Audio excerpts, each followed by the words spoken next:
오늘은 혼돈 시대에 사는 지의 두 번째 승리의 비결이라는 제목으로 말씀을 나누려고 합니다. 지난주부터 이 주제로 사사기의 설교를 시작했었습니다. 지난주에는 여호수아의 권면, 너희 섬길 자를 택하라 라고 하는 여호수아의 권면을 통해서 하나님을 내 삶의 왕으로, 내 삶의 주인으로 모시고 살아갈 때 우리가 이 혼돈의 시대 속에서 승리하며 지혜롭게 살아갈 수 있다라고 말씀을 드렸습니다. 그래서 제가 말씀을 드리면서 내 삶에 하나님이 주인이면 내가 주인일 수 없고, 내가 주인이면 하나님이 주인일 수 없다라는 사실을 우리가 명확히 알고 살아가야 된다라고 말씀드렸는데, 지난 한 주 동안 하나님을 주인으로, 하나님을 왕으로 모시고 잘 살아가셨습니까? 아멘. 감사합니다. 혹시 좀 미진한 부분이 있더라도 당연히 첫 술에 배부를 수 없기 때문에 우리가 계속해서 하나님을 주인으로 모시고 살아가는 일에 훈련하고 노력하는 저와 여러분이 되셨으면 좋겠습니다. 오늘은 그 두 번째 시간으로 승리의 비결이라는 제목으로 말씀을 전하려고 하는데, 오늘은 드디어 사사기의 말씀으로 말씀을 좀 나눠보도록 하려고 합니다. 오늘 우리가 함께 살펴본 사사기 1장에는 유다 지파가 가나안 땅을 정복하는 그 이야기들이 나오고 있습니다. 우리가 함께 살펴본 이 본문에는 유다 지파와 계속해서 전쟁에서 승리하는 이런 내용들이 나오고 있죠. 이 당시에도 굉장히 혼돈의 시대였을 텐데 그 시대 속에서도 승리하는 삶의 이야기를 우리가 보면서 그 원리가 어디에 있을지 한번 찾아보고 우리 삶에 적용해 보면 참 좋을 것 같습니다. 오늘 이스라엘 백성들이 헤브론이란 땅을 점령하는 것으로 본문이 시작됩니다. 그런데 사실 이 이야기는 여호수아 15장에 있는 이야기를 가져와서 살짝 변형해서 다시 이야기하고 있습니다. 이것을 통해서 우리가 무엇을 알 수 있냐면, 사사기가 시간의 순서로만 계속 진행되는 것이 아니라 때때로 사건의 신학적인 연관성을 따라서 배열하고 있다라는 것을 우리가 염두에 두고 이 사사기 말씀을 묵상하면 이해하는 데 조금 더 도움이 될 것 같습니다. 사실 오늘 이 사사기 1장 10절의 말씀을 여호수아 15장 14절의 말씀을 보면 이렇게 얘기하고 있습니다. 갈렙이 거기서 안악의 소생 그 세 아들 곧 세세와 아히만과 달메를 쫓아내었고 라고 여호수아 15장 14절에서 말씀하는데, 오늘 우리가 읽었던 사사기 1장 10절에서 어떻게 얘기하냐면, 유다가 또 가서 헤브론에 거주하는 가나안 족속을 쳐서 세세와 아히만과 달메를 죽였더라. 헤브론의 본 이름은 기랏 아르바였더라 하고 말씀합니다. 조금 다르죠. 같은 내용인데 어떻게 다르냐면, 15장 여호수아 15장에서는 갈렙이 쫓았다라고 얘기를 하고 있고, 이 사사기 1장에서는 유다가 죽였다라고 이야기하고 있습니다. 그런데 그 내쫓고 죽인 대상이 누구입니까? 세세와 아히만과 달메라는 자들을 죽였다, 내쫓았다 이렇게 말하고 있죠. 그런데 그 사람은 누구냐면, 그 사람들은 여호수아 말씀을 토대로 보니까 안악의 소생이다라고 밝히고 있어요. 안악의 소생이라고 하는 것은 안악의 자손이다라고 해석하면 좋을 것 같습니다. 자, 안악은 누구입니까? 안악은 거인의 조상들이죠. 굉장히 기골이 장대했던 사람들입니다. 그 사람들을 무찌르고 헤브론을 점령한 이야기예요. 네, 이 헤브론을 점령한 갈렙 말고도 가사와 가드와 아스돗을 제외한 많은 곳에서 이미 여호수아가 점령의 이야기, 또 승리의 이야기를 기록되어 있었고, 오늘 본문에서는 헤브론에 거주하던 안악 자손도 갈렙과 유다 지파에 의해서 진멸되고 있다라는 사실을 이야기하고 있죠. 이 사건을 통해서 우리가 발견할 수 있는, 이 혼돈의 시대를 살아가는 우리들이 승리할 수 있는 비결이 무엇이냐면, 첫 번째가 하나님의 약속을 신뢰해야 된다라고 하는 것입니다. 안악 자손이 어떤 사람들이라고 그랬습니까? 기골이 장대한 거인들이라고 말씀드렸습니다. 그럼에도 불구하고 하나님의 약속을 믿고 나와가서 싸우면 그 땅을 차지할 수 있다, 이길 수 있다, 이런 뜻이죠. 그런데 사실 생각해보면 이 당시에는 무슨 대단한 무기가 있던 시절이 아니지 않습니까? 거의 육박전이라고 하는, 전쟁을 하면 그냥 몸으로 가서 맞서 싸워야 되는 시절이기 때문에 그 체구나 또 사람이 거구인 사람들이 전쟁에 훨씬 더 유리한 상황이죠. 또 헤브론이라고 하는 것은 상당히 고지대입니다. 이스라엘 백성들은 밑에서 올라가면서 싸워야 되고요. 이 당시에 있었던 안악 자손은 몸도 거대하고 큰 그런 이점도 있지만 위치적인 이점도 굉장히 전쟁의 그러니까 위쪽에서 싸우기 때문에 유리한 고지에 있습니다. 그럼에도 불구하고 그런 아낙 자손을 이겼다라고 하는 것이죠. 이것이 바로 우리의 영적 전쟁의 정석이라고 할 수 있습니다. 하나님의 약속의 말씀을 믿고 나아가는 것. 우리가 수학에만 정석이 있는 것이 아니고 영적 전쟁에도 정석이 있다. 이것을 우리가 반드시 캐치하셨으면 좋겠습니다. 오늘 본문에 나오는 지역이 헤브론이라고 하는 이 헤브론이라는 말 뜻이 어떤 뜻이 있냐면 교통하다, 연합하다 이런 뜻이 있는 단어입니다. 우리가 LA, 로스앤젤레스에 살고 있는데 로스앤젤레스의 이름 뜻은 무엇입니까? 천사들이죠.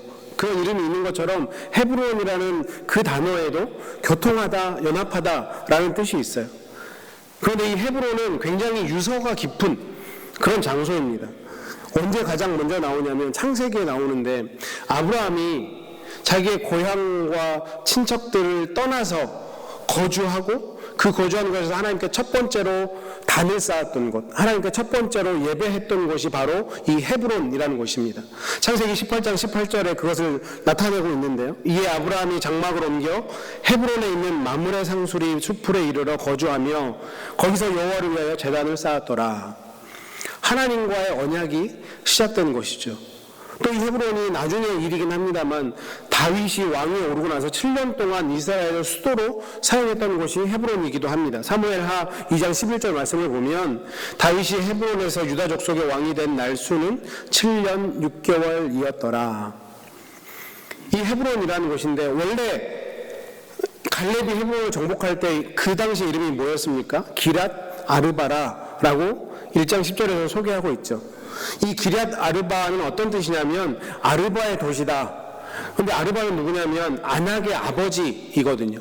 그 거인 족속들의 대표되는 인물입니다. 그렇기 때문에 이 기럇 아르바라고 하는 것은 아낙 사람들이 살던 대표적인 장소였어요.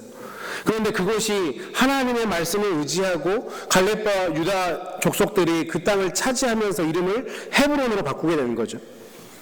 왜 사사기 저자는 그 이름을 헤브론이라고 강조하면서 사용을 했을까요? 기럇 아르바가 아니고 헤브론을 이야기해 준 그것을 우리가 반드시 기억할 수 있어야 됩니다. 왜냐하면 이 전쟁에서 유다가 갈렙이 이 전쟁을 이기게 한 것이 아니라 하나님이 그 약속의 말씀을 신실하게 지켰다라고 하는 것을 우리에게 보여주기 위해서 헤브론이라는 단어를 썼다라고 우리는 추론할 수가 있는 것이죠.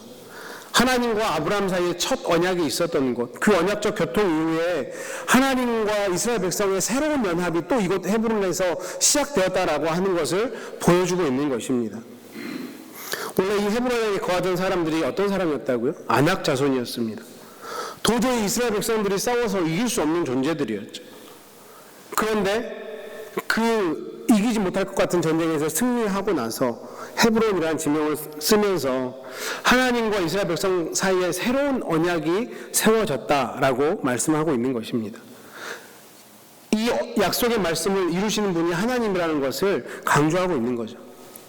우리가 잘 아는 것처럼 갈렙은 어떤 사람입니까?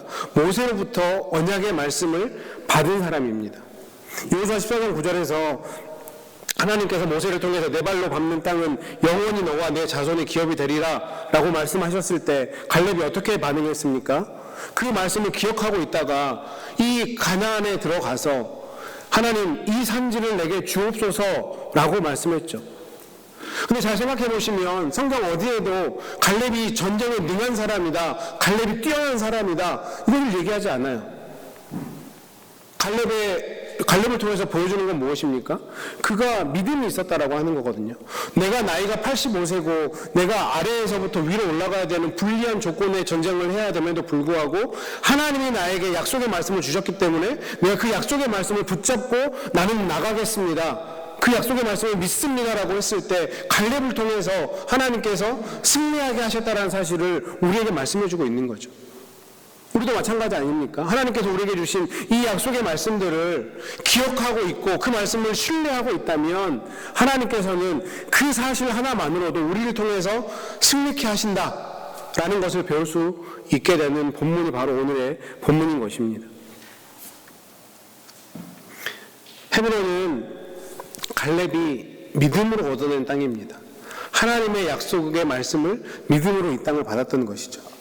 하나님의 약속을 잊지 않았기 때문에 이곳에서 하나님이 허락하신 땅을 소유할 수 있었던 것입니다. 우리가 이것을 반드시 기억해야 됩니다. 하나님은 자신의 약속의 말씀을 친히 이루시는 신실하신 분이다.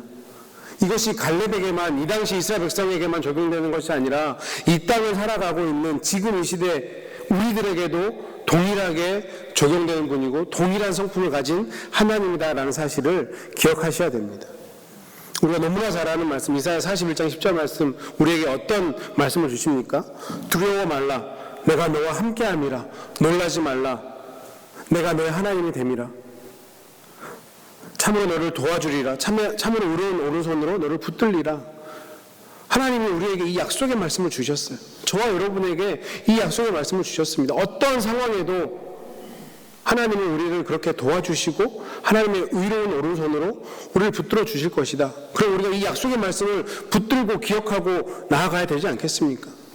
세상 사람들은 지금 너무 어려운 시기라고 얘기합니다. 맞습니다. 어렵습니다. 그럼에도 불구하고 우리가 그 세상의 기준으로 살아가는 사람들은 아니기 때문에 하나님 세상 사람들 어렵다고 얘기하지만 하나님의 의로운 오른손으로 나를 붙들어 주시겠다고 약속하셨으니 저를 붙들어 주십시오. 저를 마음껏 사용해 주셔서 승리케 해주시고 그 승리를 통해서 하나님의 살아계심을 보여주십시오. 이렇게 믿음으로 선포해야 되지 않겠습니까? 우리가 너무나 바쁜 시대를 살아가고 있기 때문에 때로는 하나님께서 우리에게 주셨던 그 약속의 말씀을 잊고 살아갈 때가 있는 것 같습니다. 때로는 이 성경 말씀을 통해서 하나님께서 우리에게 약속의 말씀을 주시기도 하고요. 때로는 나에게 감화와 감동으로 위로의 말씀을 주시기도 합니다. 우리 안에 다 그런 약속의 말씀들이 있기 때문에 우리가 이 자리에 앉아서 예배하는 거 아닙니까? 저에게도 그런 하나님의 약속의 말씀이 있습니다. 제가 미국에 굉장히 우여곡절 끝에 왔거든요. 유학을 오려고 처음에 비자를 신청했는데 리젝을 당했습니다. 사실 아내가 먼저 미국에 와서 이쪽 오렌지 카운티에서 먼저 공부를 하고 있었고 저도 이제 아내랑 결혼을 결정하고 양가의 허락을 받고 결혼을 준비하면서 유학을 같이 준비했습니다. 그래서 이제 그때 당시 텍사스 알링턴에 있는 학교에 I-2를 받았고요. 입학 허가도 받고 이제 비자만 받으면 되는데 비자 신청을 하러 대사관에 갔는데 리젝을 당했어요. 제가 그 당시 신문사를 다니고 있어서 사실 서류상으로는 그렇게 크게 결격 사유가 없겠다 생각했는데 대사관에서 그 오렌지 빛깔 종이가 있거든요. 혹시 리젝 당하신 분 있습니까?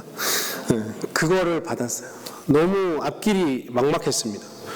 다음 달 정도면 결혼을 해야 되고 결혼하고 신혼여행 갔다 와서 바로 아내랑 미국에 와서 공부를 할 계획을 하고 있었는데 그 모든 게 이제 물거품이 된 거죠. 근데 뭐 리젝 당하신 분은 아시겠지만 리젝을 당하면 바로 신청할 수가 없습니다. 1년 있다 다시 한번 신청할 수 있어요. 그리고 통계적으로 보면 한 번 리젝을 받은 사람은 다시 신청을 해서 비자를 받을 확률이 10%도 안 됩니다. 거의 못 받는다고 봐야죠. 그렇게 결혼을 하고 바로 아내는 다시 공부를 하러 들어왔고 저는 한국에 남아서 1년 동안 그때 처음에 유학 신청을 했을 때는 어학연수로 올 신청을 했는데 뭐 1년이라는 시간이 있으니까 토플 공부를 하고 원하는 스코어를 받았고 신학교에 바로 어플라이를 했습니다. 그리고 나서 다시 한번 1년 후에 비자를 신청을 했어요. 근데 보통 비자를 신청하러 대사관에 가면 그 자리에서 결정을 합니다. 뭐 비자 나갑니다. 안 됩니다. 근데 또 두 번째 그 1년 후에 신청하러 갔더니 제 서류를 그 영사가 몽땅 가지고 들어가요. 나중에 연락드릴게요 이러면서. 그렇게 한 달 넘는 시간 동안 연락이 안 왔습니다. 근데 그 시간이 또 여름이어서 제가 섬기고 교회 이제 전교인 수련회를 하려고 강원도에 폐교 한 분교 하나를 빌려서 강원도에 가서 이제 전교인 수련회를 하고 있었습니다. 뭐 마음은 되게 복잡했죠. 그 전교인 수련회를 하면서 집회하면서 또 하나님 앞에 제가 또 참회하는 시간도 있었고 제 마음 가운데 유학이라고 하면 어느 정도 그래도 유학도 갔다 오고 하면 뭐 더 좋은 교회 자리가 있겠지, 아니면 더 어떤 크게 쓰임을 받겠지, 이런 마음이 은연중에 있었던 것 같아요. 그 모든 것을 다 내려놓고 하나님 비자 주시지 않아도 좋습니다. 그냥 하나님 허락하시는 곳에서 제가 그냥 그렇게 하나님 섬기겠습니다 라고 하는 집회, 첫째 날 저녁 집회가 있었고, 둘째 날 낮에 이제 그 분교에 있는 운동장에서 야외 프로그램을 우리 성도님들하고 진행하고 있었는데, 그날이 날씨가 너무 좋았거든요. 마치 오늘처럼. 그런데 그렇게 좋은 날인데 강원도 그 산 너머로 정말 큰 무지개가 하늘에 걸려 있는 겁니다. 비가 와야 무지개가 뜨잖아요. 근데 비가 안 왔는데 날씨가 너무 좋은 날인데 그냥 무지개도 아니고, 제가 지금까지 아직까지도 저는 그렇게 큰 무지개를 본 적은 없는 것 같아요. 그 산 뒤에 하늘이 거의 다 덮일 만큼 큰 무지개가 그 산 위에 걸려 있었습니다. 너무 신기하잖아요. 그래서 야외 프로그램을 하던 중에 막 사람들이, 뭐 저희 교인들이 사진도 찍고, 뭐 그때 당시에 싸이월드라는데 업로드도 하고, 너무 신기해서 그렇게 한참 있다가 이제 오후에 프로그램을 계속해서 진행하고 있는데 미국 대사관에서 저한테 전화가 왔어요. 그러면서 이제 당신이 신학교를 간다고 했고, 제가 넣었던 서류 중에 이제 그때 당시에 섬기던 담임 목사님 추천서가 있었습니다. 그래서 내가 당신의 담임 목사랑 인터뷰를 하고 싶다라고 대사가 바꿔달라고, 영사가 바꿔달라고 해서 담임 목사를 바꿔주고, 또 그 인터뷰가 끝났는데도 뭐 가타부타 얘기가 없었어요. 그냥 인터뷰는 그렇게 끝내고, 또 그런가 보다 하고 이제 수련회를 마치고 서울로 올라갔는데, 하루 이틀 정도 있다가 비자가 발행이 돼서 저한테 딜리버리가 왔습니다. 그러면서 이제 제가 부랴부랴 유학 갈 준비를 빨리 하고, 한국 서울에서 섬기던 교회 마지막 주일에 청년들이, 제가 섬기던 그 당시에 섬겼던 청년들이 롤링페이퍼를 써서 주는데, 거기에 이제 그 담임 목사님도 롤링페이퍼를 써서 주셨습니다. 거기에 어떻게 써주셨냐면, 박유야, 그때 그 수련회를 할 때 그 산 위에 높이 걸려있던 무지개가 하나님께서 우리 전도사님한테 주었던 약속의 무지개 같다는 생각이 든다. 가서 열심히 공부하고 주님의 귀한 종으로 쓰임 받았으면 좋겠다라는 글귀가 제 마음 가운데 하나님의 위로로, 또 하나님의 격려로 저한테는 새겨졌습니다. 그렇게 유학을 와서 사실 미국만 가면 다 될 줄 알았는데, 이민 생활 오래 해보셨으니까 아시잖아요. 오면 여기서부터 또 전쟁이 시작이잖아요.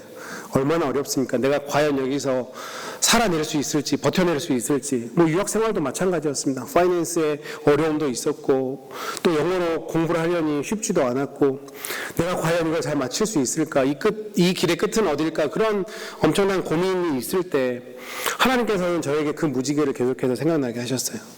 하나님이 저를 이 땅 가운데 보내셨고, 그랬으면 하나님이 책임질 것이고 하나님 사용하실 것이다. 제 삶의 어려운 고비마다, 유학의 그 어려운 힘든 순간들마다 하나님께서 보여주셨던 그 약속의 말씀이 저에게는 굉장히 큰 힘이 되었습니다. 그리고 그 힘이 자양분이 돼서 지금의 제가 또 있다고 생각을 합니다. 아마 우리 성도님들도 이런 하나님의 말씀이 있을 거라고 생각을 합니다. 삶의 어려운 순간에서 하나님께서 우리 성도님들 가운데 찾아오시고 주셨던 말씀들, 하나님은 본인이 하신 약속의 말씀을 신실하게 지키신 하나님 우리가 믿는다면, 지금도 그 약속의 말씀을 우리는 날마다 믿고 나아가야 되는 것이죠.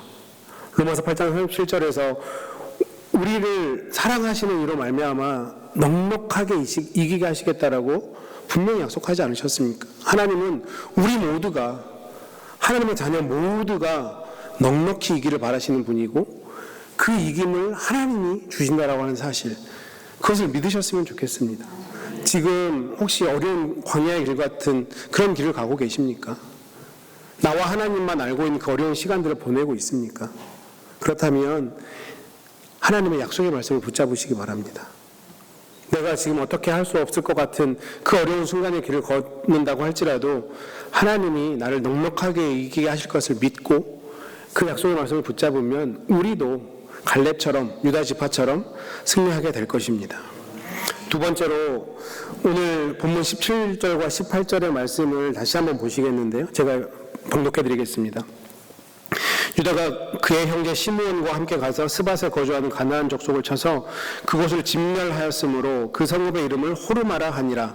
유다가 또 가사 및 그 지역과 아스글론 및 그 지역과 에그론 및 그 지역을 점령하였고, 이렇게 말씀하고 있죠.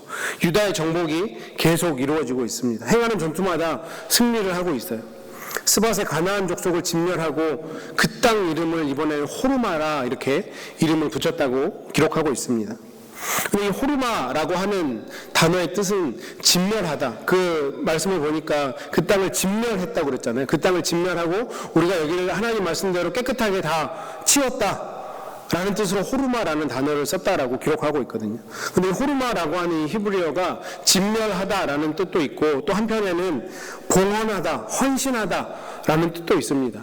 얼핏 보기에는 굉장히 다른 뜻처럼 보이지만 잘 생각해 보면 이 두 단어가 진멸하다와 헌신하다, 봉헌하다, 이 뜻은 동전의 양면처럼 굉장히 밀접한 관계인 것 같습니다. 왜냐하면 진멸했기 때문에 하나님 앞에 드릴 수 있었던 거죠. 하나님 말씀에 순종했기 때문에 하나님께 드릴 수 있었던 거예요. 이것은 무엇을 의미합니까? 내가 철저하게 죽어야 하나님 앞에 온전한 제물로 드릴 수 있다는 것을 우리에게 교훈하고 있는 것이죠. 두 번째, 우리가 이런 혼돈의 시대에서 승리할 수 있는 비결, 저는 순종이라고 생각합니다. 순종해야 됩니다. 그런데 순종은 어떤 사람이 할 수 있을까요? 단도직입적으로 말씀드리면 죽어야 할 수 있습니다. 내가 죽어야 순종할 수 있는 거예요. 순종하지 않는 이유가 뭐죠? 내 생각이 들어가고 내가 살아있기 때문에 내 생각이 들어가는 거예요.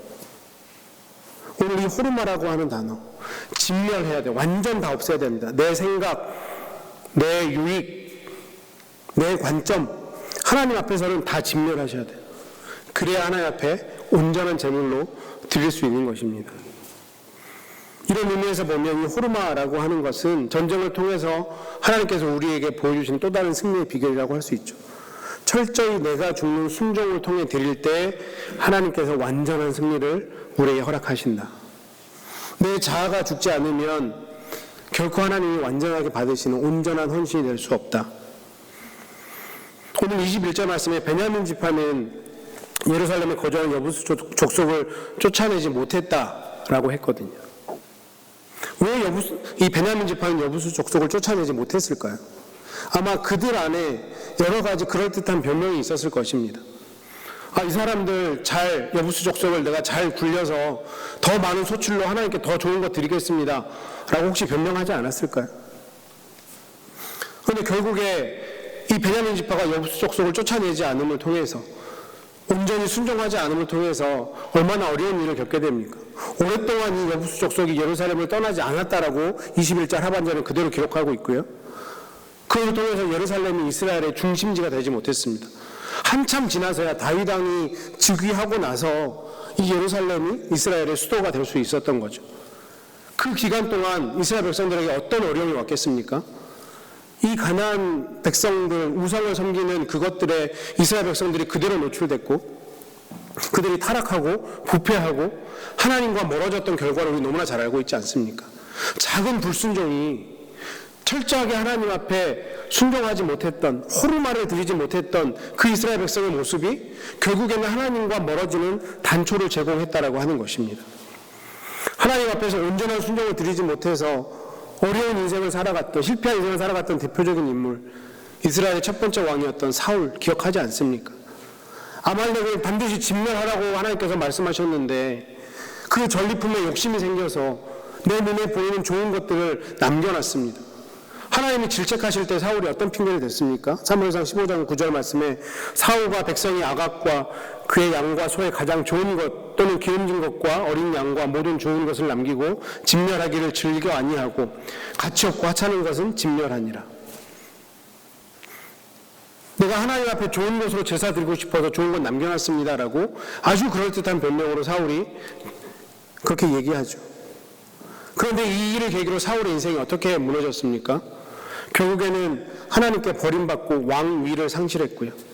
사울 혼자만 망한 것이 아니라 결국에는 아말렉이 이스라엘을 계속해서 위협하는 일들이 민족 전체에게 일어났고, 심지어 에스더 시대에 이스라엘을 진멸하려고 했던 그 하만이라고 하는 자, 학자들이 추론하기로는 이때 살려두었던 아각 왕의 후손이 하만이다 라고 추론을 하고 있습니다. 그 한 번의 불순종이 얼마나 오랜 시간 동안 공동체에게 악영향을 미치는지 우리는 알 수 있는 거죠. 우리가 이 혼돈의 시대에 승리할 수 있는 비결, 순종하시면 됩니다. 나를 죽이시면 돼요. 내 생각에는 내가 지금까지 살아와 보니 이런 것들이 맞더라, 다 내려놓으셔야 된다고 하는 거예요. 그렇지 않으면 호르마를 주님 앞에 드릴 수 없습니다. 주님은 우리에게 진멸하기를 원하세요. 내 경험, 내 이성, 내 생각 다 없애기를 원하십니다. 오직 하나님 앞에 나를 철저히 죽여서 나오기를 바라고 계신다고 하는 것이죠. 내가 싸우는 게 강하겠습니까? 하나님이 싸우는 게 강하겠습니까? 하나님 싸우는 게 강하죠. 그러면 철저히 다 죽이고 하나님 앞에 나아가시면 됩니다. 우리가 주님의 말씀만 순종하며 살아가면 되는데, 나는 그렇게 주님의 말씀에 순종하고 있는지, 아니면 베냐민 지파나 사울 왕처럼 그럴듯한 핑계로 하나님 앞에서 불순종을 행하고 있지는 않은지 우리의 모습을 잘 보셨으면 좋겠습니다. 이 혼돈의 시대에 우리가 승리할 수 있는 비결, 순종하라. 내 자아를 완전히 죽이고 하나님 말씀에만 순종하라. 그러면 하나님이 하신다. 반드시 기억하셨으면 좋겠습니다. 마지막으로 세 번째, 우리가 혼돈의 시대에 승리할 수 있는 비결은 19절에서 발견할 수 있을 것 같습니다. 19절 말씀을 제가 다시 한번 봉독해드리면, 여호와께서 유다와 함께 계셨으므로 그가 산지 주민을 쫓아내었으나 골짜기의 주민들은 철병거가 있으므로 그들을 쫓아내지 못하였으며 라고 말씀합니다. 자, 산지 주민을 쫓아낼 수 있었던 이유가 무엇이라고 얘기합니까? 여호와께서 유다와 함께 계셨으므로. 하나님이 우리 인생에 함께 하심이 온전한 승리의 비결임을 우리는 깨달을 수 있어야 됩니다. 그러기에 우리가 하나님과 함께 하는 것에 우리가 얼마나 최선을 다하고 심지어는 목숨을 거는지 우리의 모습을 한번 잘 살펴보셨으면 좋겠어요. 사실 사사기가 재밌는 이유가 뭐냐면, 사사기는 하나님이 이미 하나님께서 이스라엘 백성들에게 주시기로 약속한 땅을 주는 이야기의 내용입니다. 하나님이 주겠다고 하셨어요. 그런데 하나님이 함께 계시지 않으면 그 땅을 정복할 수 없음을 우리에게 보여주고 있거든요. 무슨 얘기입니까? 정복의 처음과 끝은 다 하나님이고요. 그 정복을 통해서 만물을 소유하게 되는 그 시작과 끝도 하나님이라는 사실을 우리에게 말씀해주고 있습니다.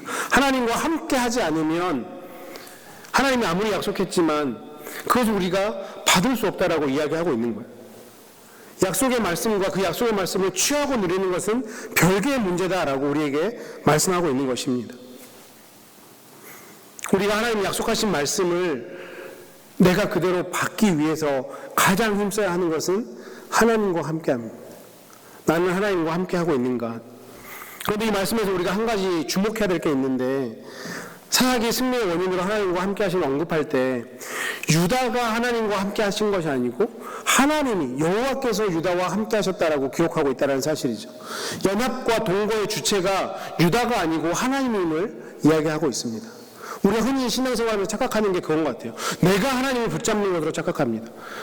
우리가 하나님을 잘 붙잡을 수 있나요? 우리 앞에 유혹이 찾아오면 하나님 놓고 그 유혹 붙잡는 우리의 모습을 자주 발견하지 않습니까?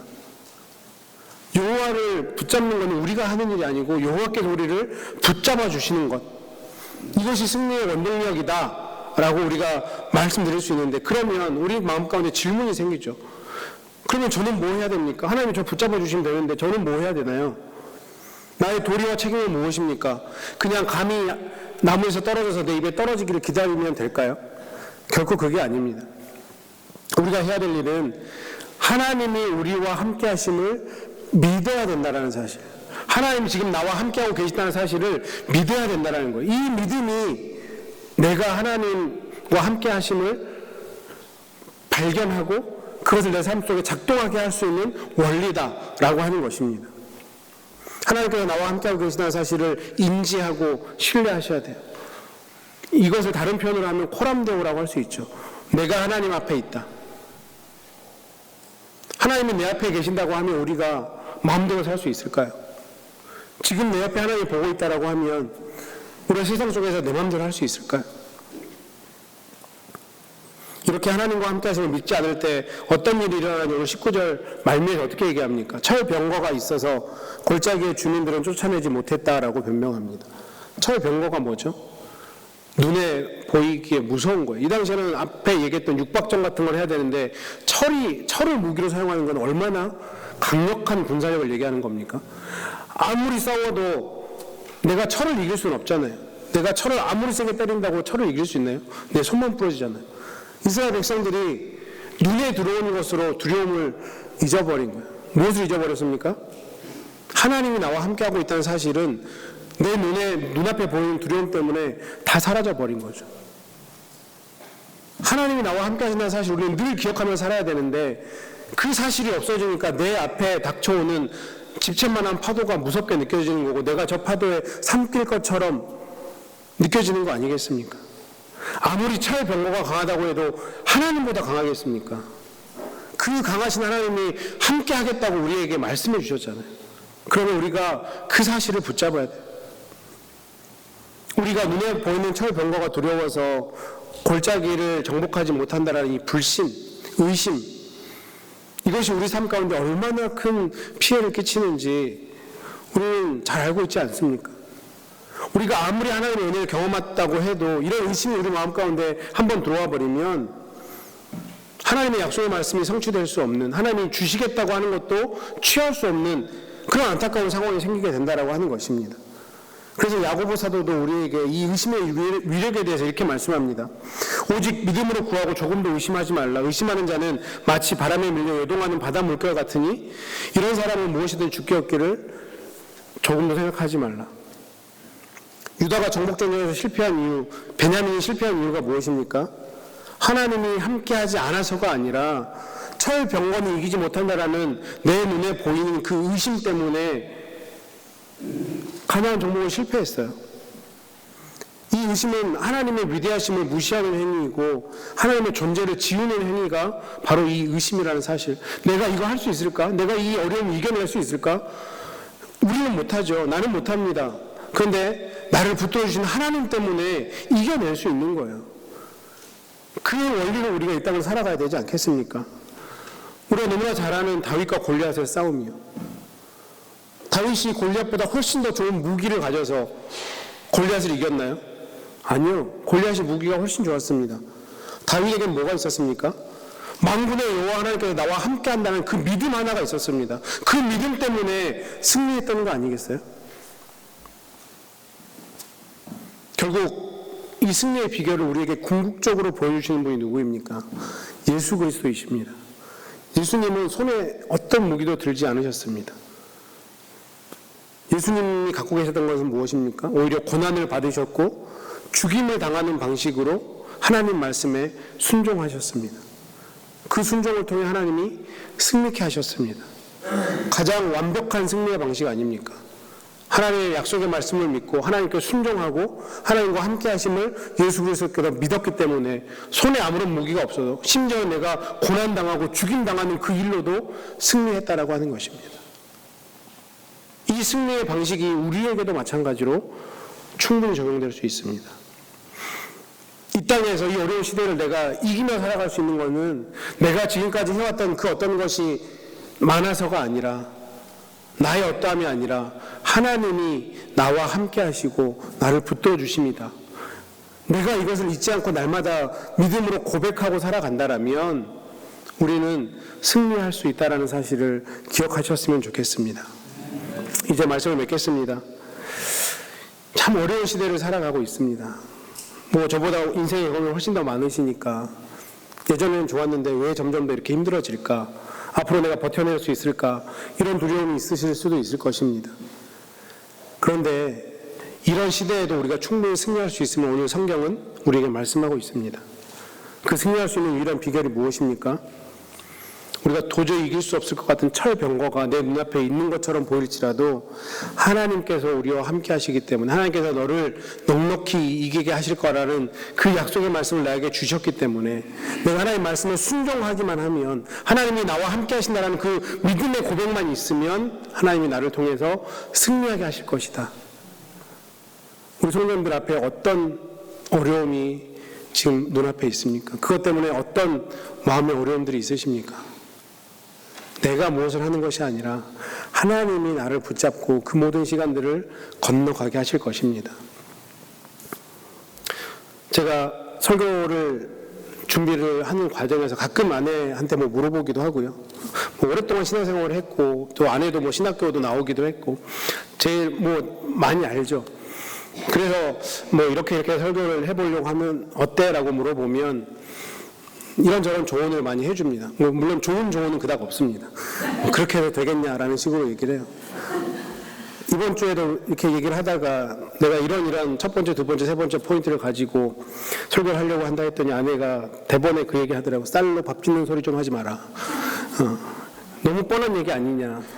뭔가 더 훅이 있어야 되지 않겠냐. 그럴 때마다 제 마음에 저 여자는 다른 교회 좀 갔으면 좋겠다라는 생각이 늘 들지만, 그럼에도 불구하고 또 하나님의 음성으로 듣고, 제가 오늘 드릴 말씀이 쌀로 밥 짓는 얘기입니다. 그렇죠? 모르는 얘기 아니실 거예요. 하나님이 나와 함께 하시고 우리가 그걸 붙잡아야 된다. 하나님의 약속을 이루신 분이다. 하나님의 말씀에 순종해야 된다. 우리의 약점이 무엇입니까? 아는 것을 실천 못하는 게 우리의 가장 큰 약점이 아닐까요? 제가 비록 많은 부분 쌀로 밥 짓는 말씀을 드린다고 할지라도 나는 지금 쌀로 밥을 잘 짓고 있는지를 성도님들은 점검해 보셔야 됩니다. 쌀로 밥 잘 지으면 저처럼 살찝니다. 맛있는 밥은 유익하죠. 네. 이번 한 주간 오늘 주신 말씀 우리 마음 가운데 잘 기억하셨으면 좋겠습니다. 그리고 승리를 경험하셨으면 좋겠어요. 내가 잘해서 승리하는 게 아니라 하나님이 나를 붙들어 주셔서 승리함을 경험하면 기쁨은 배가 될 것입니다. 그 기쁨으로 다음 주에 이 자리에 와서 하나님을 더 뜨겁게 예배하시는 저와 여러분 되시기를 주님의 이름으로 축원합니다.